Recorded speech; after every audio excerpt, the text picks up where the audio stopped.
Hey, everybody. I'm Regina Bryan, and welcome to the Women of Empowered Living. My guest today knows all about confronting challenges and overcoming them. After working her way through college, she landed a very prestigious job with a pharmaceutical giant. And for over 27 years, if you can believe it, over 27 years, she went all in, reaping both the advantages and disadvantages of a high powered, high stress position. And then one day she heard the words, "You have breast cancer," and everything changed. I am so delighted that Linda Jordon is joining us today to share some of her biggest challenges and how they've led her to where she is today. Linda Jordon, welcome to the show. Welcome. Hi, Regina. How are you? Doing great. How are you doing? I'm doing fabulous. So great to see you. Now tell us, where are you joining us from today? So I'm joining you from the great state of North Carolina. Right here on the East Coast, not too far from me. Yes, absolutely. Yes. It's Linda, a little hot and humid here today, but it's okay. no kidding, right? Well, Linda, we were talking right before we started recording, and I was telling you just what a warm person you've always seemed to me. Anytime I'm in your presence, you just kind of exude warm, motherly, friendly energy. And so I'm just thrilled that you could sit down with me today and have this conversation. You have an interesting life story too. So talk to us about where and how you grew up. Sure. So I am a country girl born and raised in the state of Virginia. So just, across the pond a little bit, from a large family. And my parents were farmers. And so didn't have a public job until like way late in the 70s, I believe. But yeah, country girl, grew up on the farm, the cotton, the cucumbers, the tobacco, all that great stuff, horses and cows, picking chickens and pigs and all that good stuff. My So God. that was my upbringing. And, our parents taught us that, you're either going to go to college or you're going to military. So pick one. I wasn't the athletic type, so I picked college. Oh my gosh. And you had a pretty big family. How many children were there? So it's the total of 8, 4 girls and 4 boys. Wow. Now what's that like growing up with so many siblings? And did you grow up sort of close knit? And are you guys still that way today? We grew up very close knit. There's a wide range of ages, but we grew up very close. We're still very close to this day. I mean, every week we all talk to each other. And if one doesn't talk, then we've got to get to the next one to find out what's going on with that person. Are So yeah, you we're very, kidding? very close. So every week you all talk. And if somebody's missing, you got to go find out why. You got to find out what's going on. Yes. My gosh. So did you stay near your home for college, or did you go away when you chose college over the military? So I went away to college to North Carolina. So going from Virginia country girl to North Carolina was a big deal for me, living in the city, living on campus. So yeah, that was exciting. My first time really being on my own. Yeah, A little scary, but you got to make it happen. that's right. So what were you studying? What was your intended major? Oh gosh, my intended major was accounting. There's that high C personality for you. Yes, I see. Who knew that, I would mature as an adult and like, oh gosh, no. I still am a high C, but accounting, not on the list. Oh gosh. So what did you end up majoring in? I ended up majoring in business administration. And so I finished that as I was working because, coming from a large family, there wasn't a lot of funds. And so by the time I got ready to start my sophomore year in college, the Pell Grant ran out. That tells you my age. So I ended up having to work and go to school at the same time. It was stressful. So I decided to quit college and find a job so I could make some more money so I can go back to college. Of course, that didn't happen. But luckily enough, I found this fabulous pharmaceutical company that I started working for, and they paid for tuition. So I went back to school and finished my undergrad, then started my graduate degree, and then 2 years ago, finished my doctorate degree. Wow. So what I find very fascinating about that is you had landed a great job, Mhm. and yet you were still determined to finish college, get your education. Is that something that just comes from that whole, the way you all were raised? You Oh, got yes. your education no matter what. No matter what, you get your education no matter what. And my parents always says, if you start something, you darn well better finish it. And so all of your siblings, I guess, regardless of personality style, they've all benefited from having parents kind of instill that. Like you're Yes. going to finish and you're going to get your education. Yes.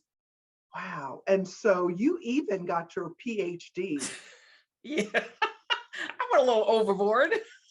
I was like, okay, talk about a person who's going to milk that benefit for all that it's worth. Wow. Yeah.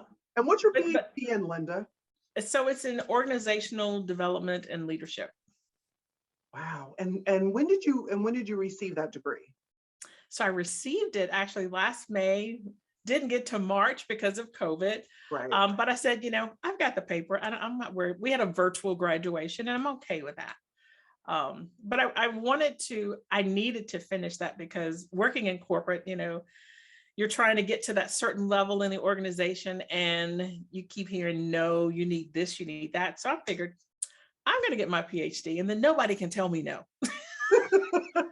I love that. You're like, I don't have to worry about that word in terms of corporate America anymore. Right. And so, talk to us about your career path at your company. So my career path, going from, leaving college and driving home, I was going to head to Virginia and something told me to stop. And I stopped at a local bank and they had a sign, help wanted. I went in and applied and I stayed there for about 2 years. I got to do some bank reorganization. So I learned a little bit about that, hence how I ended up in organizational change. And then my husband, who I was my best friend at the time, he was like, you need to get out of the bank, go find you a better job. And so I kept looking, and that's how I ended up at GlaxoSmithKline and stayed there for almost 30 years. I was going for it, but it just didn't happen. And so, what were some of the positions you held within the company, Linda? Because I know when we were chatting, like you've moved around a little bit, moved up the ranks, you traveled, the whole deal. Yes. So I started off as a payroll clerk back in the day and made it up to the payroll director. And then I stayed there for 10 years. And then I was tired of finance. I was like, I need to do something different. And one of my vice presidents that I was close with said, you'd be great in this transition that the company's working on. So I ended up being the project lead for a restructuring in the HR, payroll, and finance department. So that's where I got to do a lot of traveling, go to Malaysia, go to the UK, all through the US, and make changes in the organization, do these restructurings, setting up new contact centers. And so I absolutely love that. Yeah, it sounds like you did. So you had a job that really challenged you, that pushed you, that at the time you didn't see yourself leaving GlaxoSmithKline, did you? You thought that was probably going to be the place you retired from. Yeah, that's what I really thought. And then after the project, then they were like, you did such a great job. They had me manage one of the contact centers. And so I stayed there for the remaining time at GSK, but I ended up managing Salesforce operations. So I was, 27 and a half years just trying to hold on to the 30 and poof, life change happened. Life change did happen. So what year did you find yourself sort of facing a new challenge? I mean, you had been a farmer's daughter, big family, worked your way through college, worked your way up through the ranks of GSK, and now this new challenge had hit you. What year was this and what happened? So I just remembered very vividly. It was December the 5th, 2014. And it was 30 days from my 51st birthday. Wow. Yeah, 51st birthday. I had to sit there and remember 51st or 52nd. uh, but it was 30 days. And I had gone to the physician and had all my routine exams and waiting for a phone call on one of the test results. And that was the day that I heard the words, you have cancer. What So that moment, what is that moment like? If you can do that moment justice by sharing it with us. That moment is like an out of body experience. That's the only way I can really describe it, because you hear what they're saying on the phone. They don't tell you anything but come to the office. Right. So I'm thinking, oh my gosh, they want me to come to the office right now. My mind's going 20 miles an hour. And I get there, and the physician, she just says, she didn't sugarcoat it at all. I could just hear it. And it's like I wasn't hearing it, but I Right. could see her saying it. So it was really like an out of body experience. And she said, you have cancer. And I couldn't tell you what happened after that. I just remember getting in the car, driving home. And because first I called my staff to say, I'm not coming back. I'll see you guys tomorrow. And I was driving home thinking, what did just happen? And what do I do with all of this? And then the emotions start to creep in, When and you you're thinking, hear those words, Linda, and now you're back in the car driving by yourself.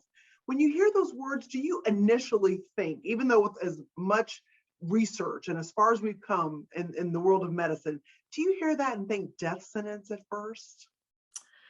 you know, at first, I really did. I truly did. I heard the C word, and not COVID, cancer. Right. At first, I really thought, oh my gosh, this is going to take me out. But as I'm driving home, I'm really thinking about it, and it comes to me, and like I said, it was like an out of body experience. And I get home, I call my young oldest sister, and she meets me there. But all the family's there because she calls everybody, because that's how we are. We all, I Right. mean, if they got to drive 2 hours, they'll drive 2 hours. And some of them did, to be with me. But once we all got together, it's like I tell people, I was blessed with breast cancer. Ugh, when you say that, it just gives me goosebumps, Linda. You say you were blessed with breast cancer. Yes. Walk us through this word blessed. I was blessed because you've heard my journey of working in corporate America. And the part that you don't know is that you're trying to raise a daughter, being a wife. And I had real estate business on the side. So, and I'm Wow. trying to run this large department. I had 3 teams within the organization, doing a lot of travel, lots of meeting, 20 plus staff, stressed out to the max. I had high blood pressure, high cholesterol, and I was about 40 pounds overweight. And my mom always said to me, she goes, you're just stressing yourself out about work. She goes, when that company shuts down, you're just going to be a number. And it really didn't hit me until I heard the big C word. And that's why I say I'm blessed, because had that not happened, I would probably been still trying to work that 30 years. But after being diagnosed, it just totally changed my life overall. I'm no longer on blood pressure medication. My cholesterol has decreased dramatically. I'm only taking 5 milligrams a day. And I lost 40 pounds. My gosh. Yeah, so I was pretty large, and no more headaches. I don't wear glass. I wear glasses, but I was wearing contacts because my vision was horrible. My eye vision, my vision has improved. Oh, good. Your vision. Yes. Now, I don't know if that has anything to do with cancer, but I think it has a lot to do with not wearing contacts. Because you were wearing contacts every day. Every single day. I So I just quit all that stuff, and I just went straight up natural. I mean, I was getting the perms and everything in my hair because I had to have that corporate look. right. I don't do any of that anymore. And so I just said, I'm not going to put anything foreign into my body or in my body or on my body, because I need to start a new way of living. And that's why I say I'm blessed.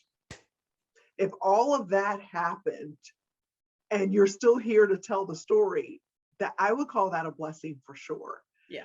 So you had the whole family gather with you, all your siblings, your husband, your daughter. Yes. What were those first few weeks and months like for you in this journey? Because everybody's journey is so different. Yeah, everybody's journey is different. First of all, after my husband gets there, because I think he's the last to arrive because he gets so excited about things. So I make sure that they call him last. And he walks in and I tell him, and, in tears, and he's like, it's not a big deal. Everything's going to be okay. And that's when I knew that this is not going to be a tough journey. But fast forward, I go to my oncology appointment like 2 weeks later, and I said, okay, what would you do if this were you? And she told me, and I said, well, that's what I'm doing because I don't want to ever see you again. What a great question to ask the doctor. So if you have a female doctor, it's like, okay, if this were you, what would you do? And you Yes. said, that's for me. Yeah. And it was a female oncologist. And she said, this is what I would do. I said, well, we're doing that. Sign me up. At the same appointment, I said, I don't want to come back in here and see you guys again. So my husband said, I didn't want any boobs at all. And he's like, well, you can't be like that. And I'm thinking, yes, I can. So my plastic surgeon is male. We had a consultation this very next day. And he says, we can make this happen. So I said, I want to go from a double mastectomy to reconstruction same day, because I don't want to do this again. He says, we can make it happen. And so I opted to do what's called a lap surgery. So they took belly fat and gave me new boobs. Ah, technology, right? Yes. Wow. And so you were diagnosed on December 5th. Yes. And when did you have your surgery? February the 12th, 2 days before Valentine's Day. And you had everything done in that one surgery? 11 hours. 11 hours. Probably the longest 11 hours of your husband and your daughter's lives. Yes. I mean, I was sleeping good. Right. You were sleeping just fine, not a care in the world for that 11 hours. So when you woke up, Linda, how were things moving forward? Did the doctors give you like a good prognosis moving forward? What was that next phase like?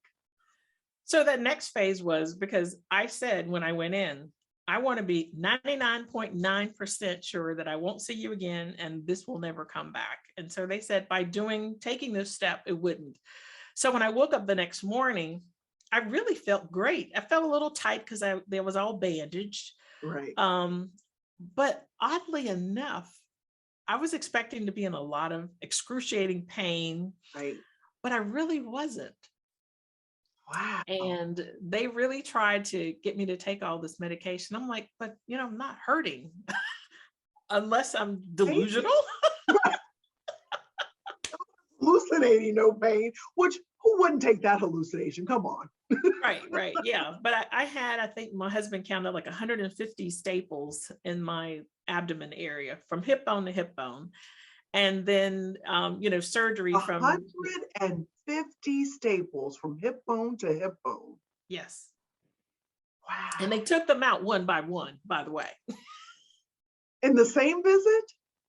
After, when it was time to have them removed, yes, they took them all out at the same visit, one by one. And he counted them.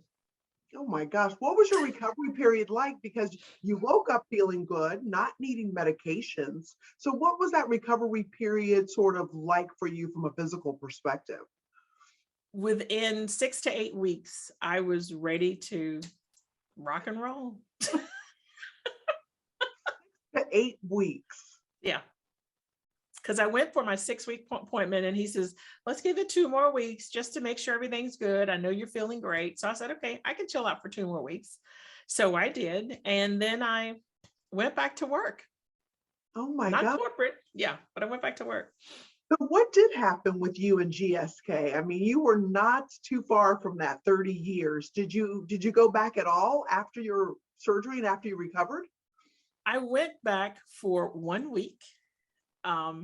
Because I opted for early retirement, cleaned out my office, did all those goodbyes and my checkpoints as much as possible. And one of my staff who was in charge while I was away, I made sure she had everything she needed to continue to keep the business going. But that was it. So you decided not to continue with not to GSK. continue. Yes. And and what made you arrive at that decision? Was it just because you'd gone through cancer? Was it looking back? Was it looking forward to what you wanted for your life? Well, there were a lot of changes going on. The organizational was making changes at the same time because I was part of, making sure that the restructuring portion was going on. But for me, it was about being obedient. And when I say being obedient, that's one of the reasons I tell people I was blessed with breast cancer, because I'm a spiritual person. And for me, that was a message from God saying, listen, I've been trying to tell you to make some changes in your life. You're not listening, so I'm just going to take you out. So I was out of the office, and it just gave me time to really put life into perspective. And, sometimes things happen to us and we think it's a tragedy, but it really isn't. It just gives us time that we need to take to really think about what's most important in our lives. And for me, my health was most important. I had already worked for the company, give them the best almost 30 years of my life. However, I had missed some time with family because I was traveling. My daughter was growing up, and so I was missing some times because, sometimes my husband had to go on a field trip because I was out of the town working or out of the country. So I took that time to really think about what's most important, and it wasn't the organization. It was Linda and her family. Wow. So what was life like? You had packed up all your stuff, went back to GSK for a week, walked out with all of your stuff, and now what? Because you're still this young, vibrant woman. So what was your next step? Well, as you all know, I'm a CS, but I had a list of plan A, plan B, plan C, and plan D. Of course you did, because it's spoken like a C. So I just pulled out plan B, and my plan B was to spend 100% of my time in real estate and to get that going the way I really wanted to. My plan C was, once that was where I wanted it to be, then I focus on another area, which I extremely love coaching, because I love helping others and giving back to them. You had done some coaching in your role at GSK, yes, right? Yeah. Yes. So I had done a lot of coaching for the last 2 years of my career. I was coaching. The company had a program called Coach the Coaches. So I was coaching leaders in the organization to help them get to the next level or help them deal with challenges with their staff. And so for me, it was just a natural transition. But oddly enough, I was sitting at home working and trying to figure out, what's the plan C? How do I get this going? And I got an email from the John Maxwell team. And I said, that's plan C. So wow. plan C was starting a coaching business. And because when did all you the join time, the John Maxwell team, by the way? August of 2018. Okay. And then I got my certification in March at IMC in 2019. Throughout my entire life in corporate, we always, when we had leadership retreats, we got two books. It was either Stephen Covey or John Maxwell. Right. And so when I got that email that day, it was just like a light bulb. That's what I want to do. So that was my second business. So now that real estate was up and going, this was your chance, your opportunity to really dive into the coaching, which was a natural fit for you. Yeah, it was just a natural fit. And having, heard of so much about John Maxwell and loved all of his teachings and reading his books. So it was just a natural transition for me. And here I am still today, still a part of that organization. That's right. And running your own speaking coaching business today. Yes. And what does that look like for the most part? Do you do companies, individuals, a mixture? So I started off doing individuals, and that worked out really well. And then, as more people started to realize what I was doing, they would do referrals. And so now I'm more into organizations, corporations, nonprofits as well.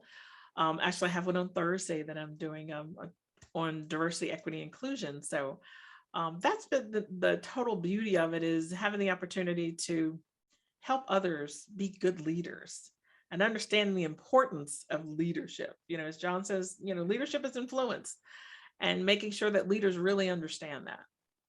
Wow, what a gift, because you come straight from the corporate world where you've got to work with all types of leaders, good, Yes. bad, otherwise.